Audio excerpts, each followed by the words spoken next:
Blog Talk Radio. Hello, world. Welcome once again to Tuesday Talk with Key West Lou. I am your host, Louis Patrone. Normally, I start out the program and I say it's been a crazy week. A lot of things we can't understand are happening, and I light into them and I explore them with you. This week, the approach, the opening is going to be a bit different. There are a multitude of things that are occurring in this country, forget the world, that are occurring in this country that we don't know about, most of which we do not know about. Much of what I'm going to talk about tonight will be new to you because our media, our American media, whether it's television, whether it's the printed news, the newspapers and magazines, whether it's the radio, they do not share this information with us. And the whole purpose of tonight's show is to explore with you, open the door to some items that you're not aware of, again I say, and perhaps these things will give you food for thought. We're going to start with the police in this country, the police. You're all aware we've got problems. We've had problems with increased activity over the last 10 years. In the last 1 to 2 years, it's been horrible.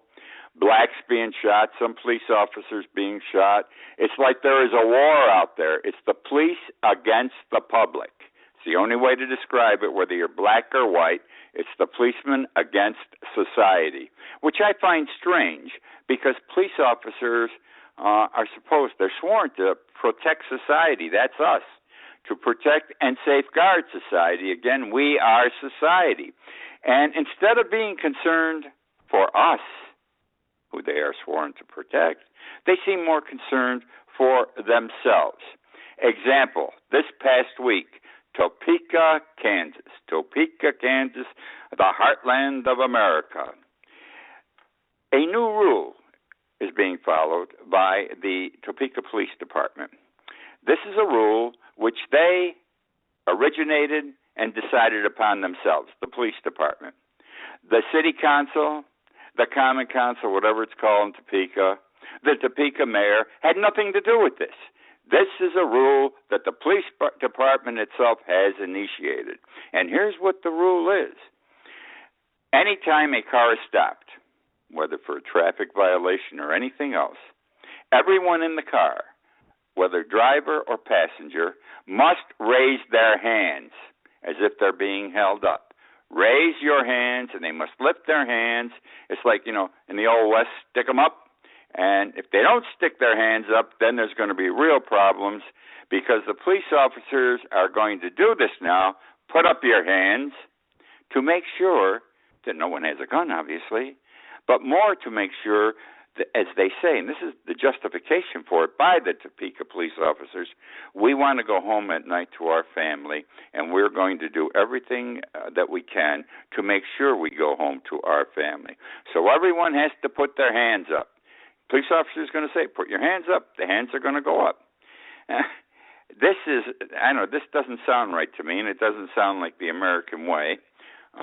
Again, they're out there to protect us, but they don't. The psyche of the American police officer today, he's not covering his ass, he's protecting his ass.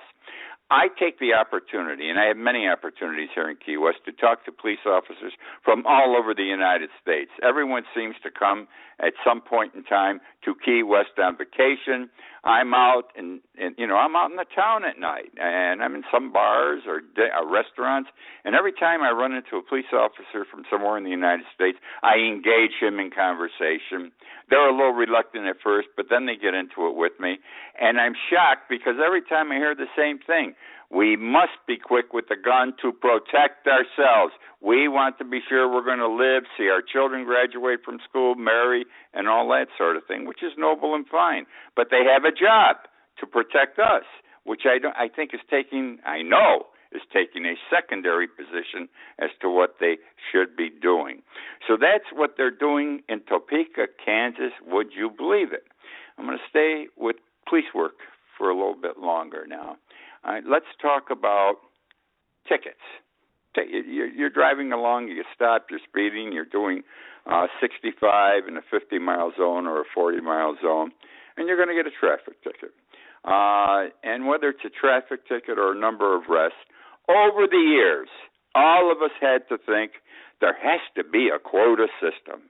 There has to be a quota system.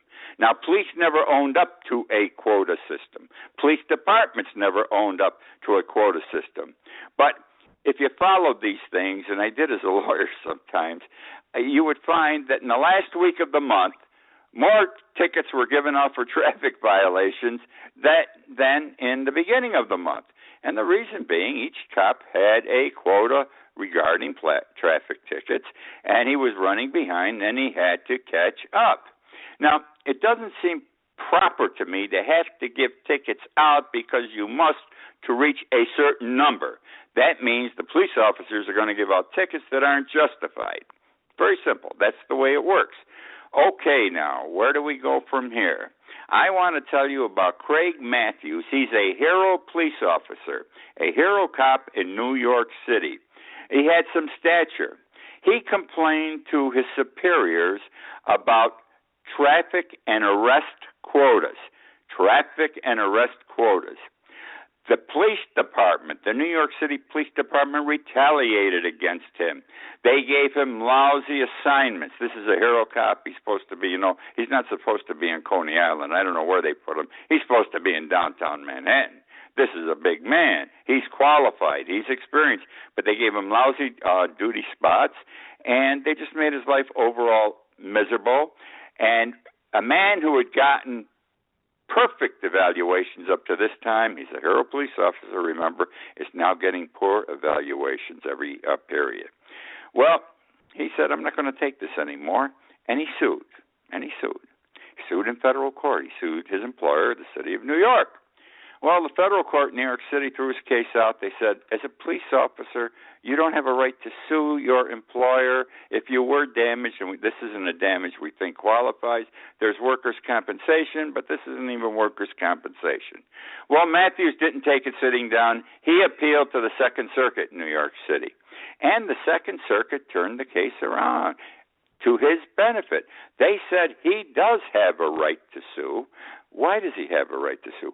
Being a policeman does not take away from him his First Amendment right to free speech. And when he speaks about this quota system and how it was used because he complained about it, those complaints were used against him to his detriment, he is speaking as a citizen. And just because he's a police officer, he doesn't lose certain constitutional rights. So the reason I tell you this story, and this just came out, this broke this past week, is because it's an acknowledgement that the quota system exists. Now we go to the state of Nevada. This all happened this past week, too. The Chief Justice of the Supreme Court of Nevada, the Supreme Court being the highest court in the state of Nevada, the Chief Justice being the big mucky muck, not only does he run that court, the Supreme Court, he runs the entire court system in the state. He appeared before a Senate committee, a state Senate committee, because his court system needed money. They were running out of money. He said that if we don't get $700,000 by May 1st, we have to close the court system down. He was running short in the fiscal year. If we don't get $700,000, we're running $700,000 short, I got to close down the court system. Well, he was asked, why are you $700,000 short? You've never been short before. This has never been a problem. Why all of a sudden $700,000? And he said the answer is simple. The police are not giving enough traffic tickets out. You heard me. They're not giving enough traffic tickets out. They were giving out, we base our budget on, and the money that's going to be available, on the number of traffic tickets that are given out. Each officer knows how many have to be given out. And if they aren't given out, then we don't take in enough in fines to support the court system. And that's what's happened here, not because the police got lazy, but for some reason this past year, the police have been focusing on violations that are likely to lead to automobile accidents, automobile accidents. And so here's a chief judge of the Supreme Court of the state of Nevada saying there is a quota system and it's working to our detriment now. There are not enough. I don't have enough money to run my court system because they didn't give out enough traffic tickets, and so we didn't take enough money in fines. Which now brings me to, and I'm still staying with this quota system thing because I think it's very, very interesting. Today, in the United States, the average speeding ticket costs you $150, $160. There was a time it was $5 and $10, $20, $40, $50. It's up to $150, $160. That is the average in the United States. That is a lot of money to a working man, who's barely able to support his family. He's got to come up with $150 for a speeding ticket. That's heavy. That's a cross on his back. That's a lot of money to the average American family today. All right. Now, so he goes to the police station. He goes to the city court judge, or wherever the judge is on the traffic tickets. He pleads guilty. He gets fined. He can't pay the fine. Well, the courts in this country are pretty liberal in this regard. They'll give him a certain amount of time to pay. If he doesn't pay, what's happening now, and I'm talking about privatization of the court systems and privatization of jails, the courts now, they've hired an outside company. It's privatization of the collection of the fines, and they give these unpaid traffic tickets to this group, this company, and say, you guys go collect it for us, okay? And the contract they have with this outside company provides that this outside company can charge, add on to this $150, $160 a month, because they got to get a fee out of this. They don't take it out of the fine. It's on top of the fine in addition to, so that's added on. Plus, they're very smart. This is all over the United States, my friends. These private companies retain, also charge each case, that means each traffic violator, a certain amount of dollars for the overhead this private company has in collecting the money. Now, if it reaches a certain point where they don't pay, every month that they're behind, more is added on as a penalty. They get better interest than the mafia used to get. I'm very serious in saying this. They get better interest than the mafia. So there comes a time where that $150, and this has happened in the United States this past year, that $150 becomes $1,100. This is a guy who was out of work when he got the ticket. He's still out of work, and what do you think they do with him? They put him in jail because he won't pay the $1,100. He hasn't got the money. And the laws that permit this privatization of bill collecting and privatization of jails and everything else permits these bill collectors to go to the judge and say, look, gee, Judge, we tried to collect the fine. We worked out payment plans with him. He never lived up to those plans. And with all the expenses added on, he now owes us $1,100. We want him jailed. And the judge jails him.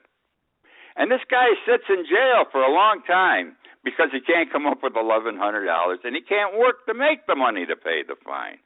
Which now brings me to, there are judges involved in each of these cases. Why do the judges put up with this? Why do the court staffs put up with this?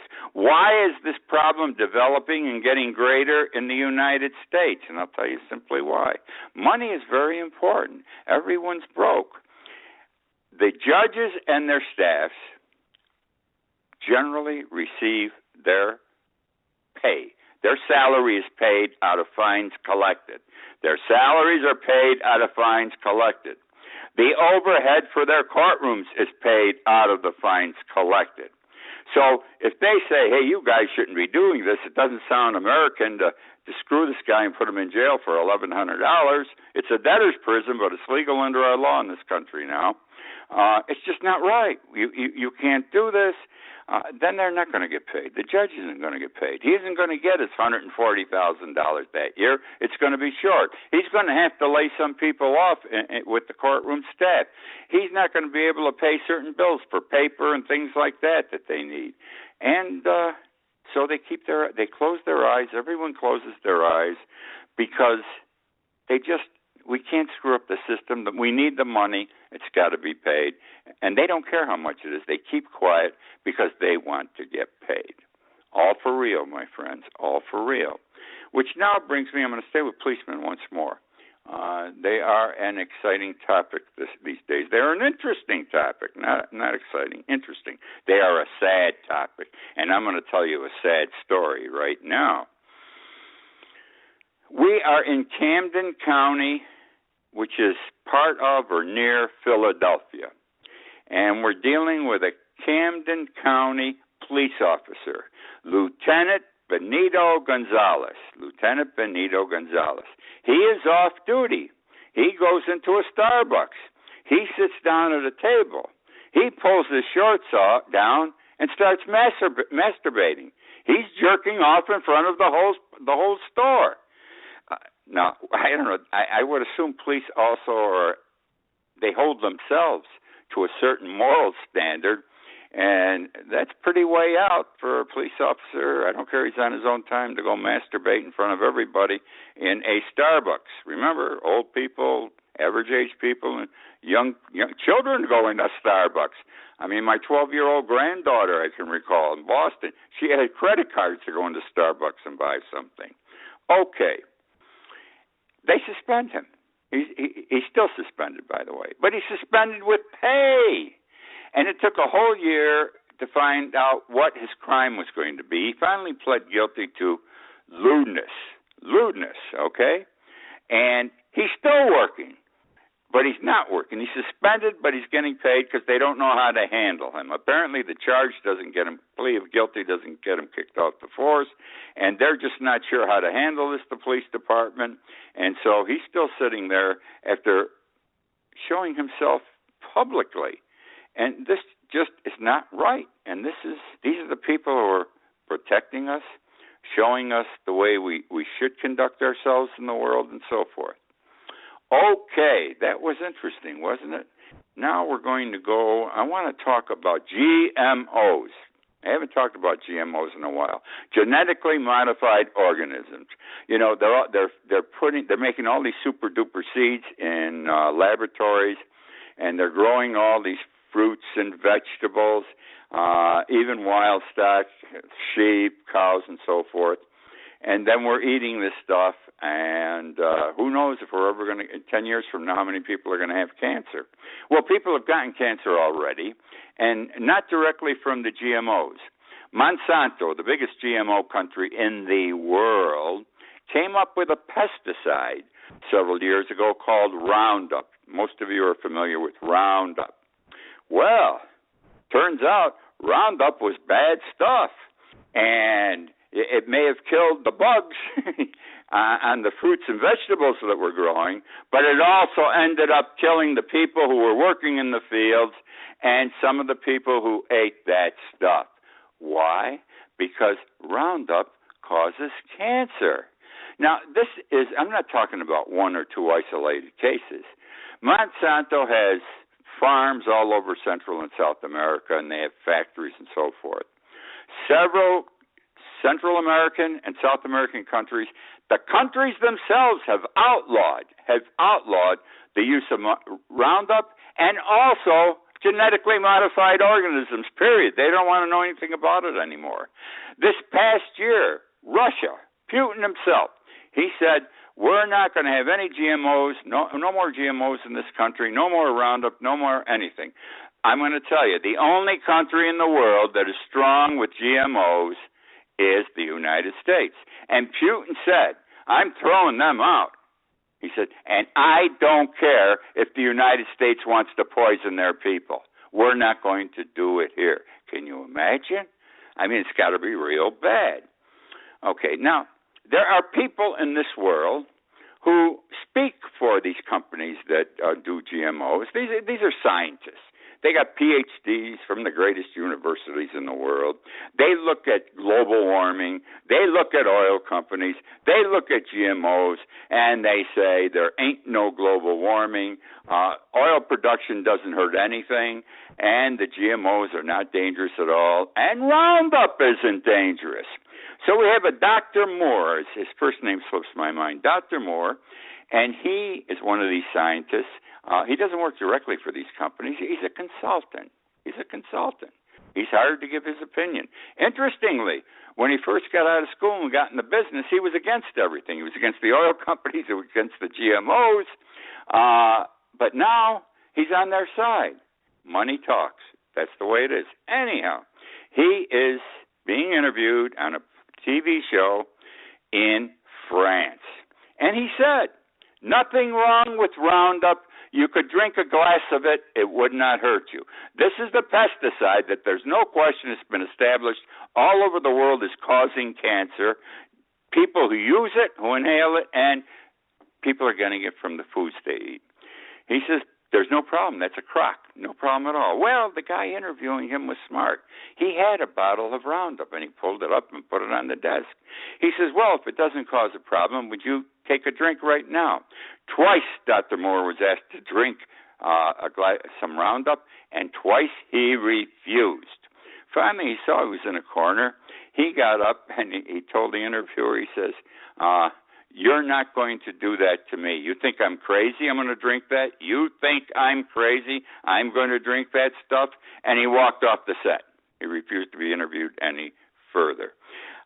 Did you read about Dr. Moore in the American newspapers, or did you hear about it on television or the radio? I think that's a most interesting story, and I don't believe you have. It was only carried, as I recall, the major news media carrying it were Huffington Post and Newsweek. Nobody else touched it. All right, some very small liberal left-wing papers did, or publications that don't have many people reading them.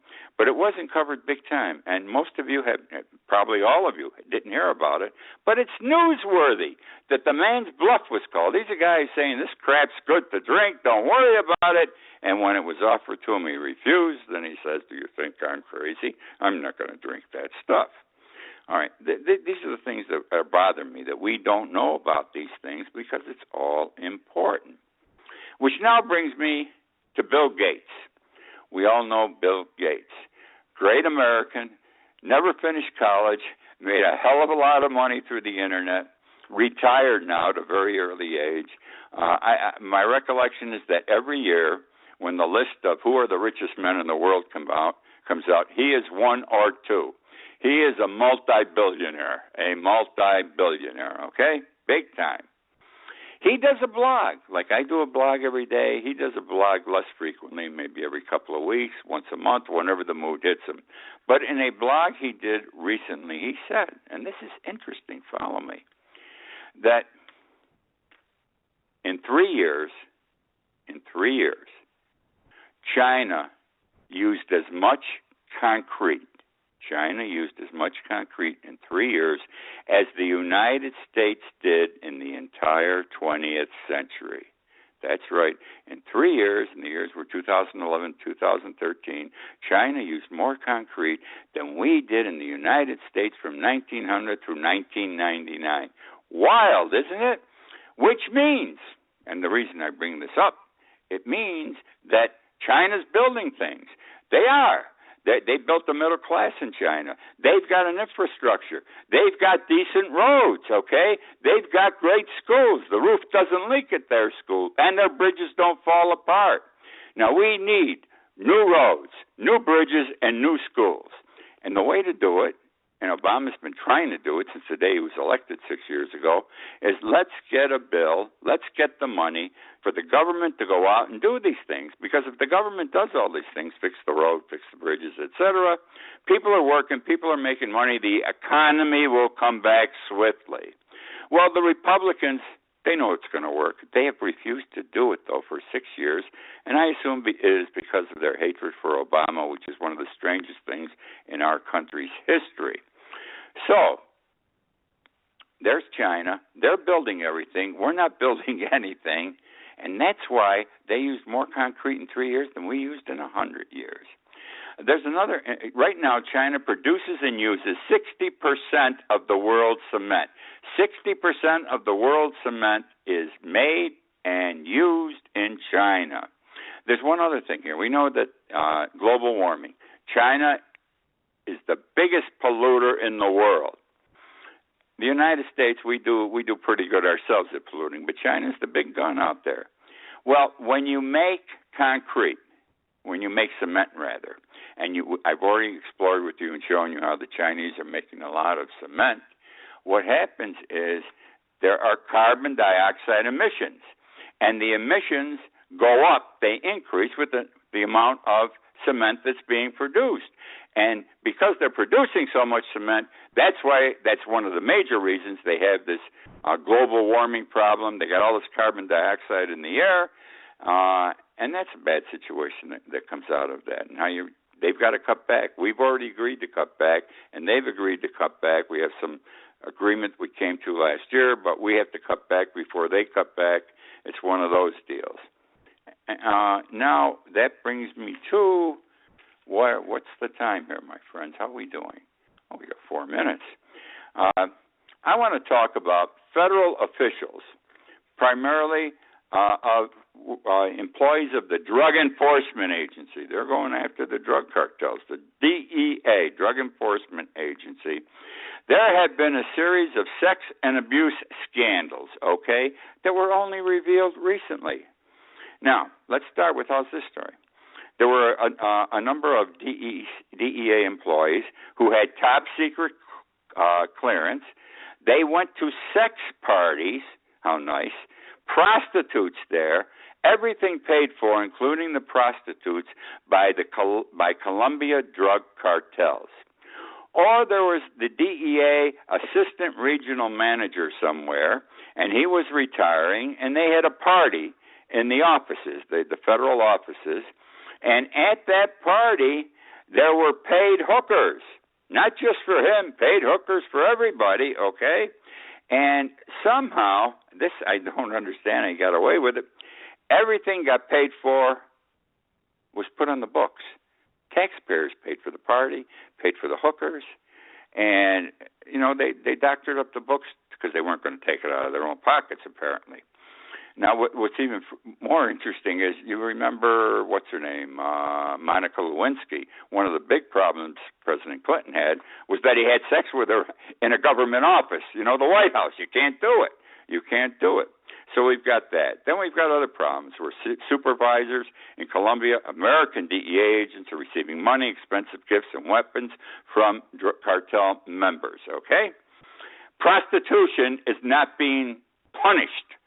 These DEA agents are getting away with it. And why? Because the hierarchy in Washington decided this was too hot an issue for them to handle, and they kicked it down to a lower management level, And they said this is a local management issue, and you'll have to deal with it. No police officer who has been found to be screwing around with prostitutes, drug cartel paid, has been suspended for more than 14 days. Terrible, terrible, terrible, terrible. Well, I think my time is running here. My time is running, and that's the last story I'm going to tell you. I've got more of these, but time has run out. I thank you for joining me again this week. I enjoy doing this show. I enjoy coming up with these items. I trust you enjoy listening to them, hearing them. I hope, and this is my goal, that to some extent it does open up your mind to think. You don't have to agree with what Lewis is saying, but you start thinking about these issues. What I am saying is food for thought. If that happens, I am happy. This program also, tell your friends about this program. My numbers are building, and I'd like them to build more. This program is carried, archived on Blog Talk Radio, on YouTube, and on my Facebook page for Key West Lou, Facebook page for Key West Lou. I wrote a book. I finish with this every week, The World Upside Down. If you like my show, buy the book. Amazon.com, BarnesandNoble.com. The World Upside Down. If you don't like this show, don't buy the book because you will not enjoy it. Again, thank you for joining me. I look forward to being with you next week.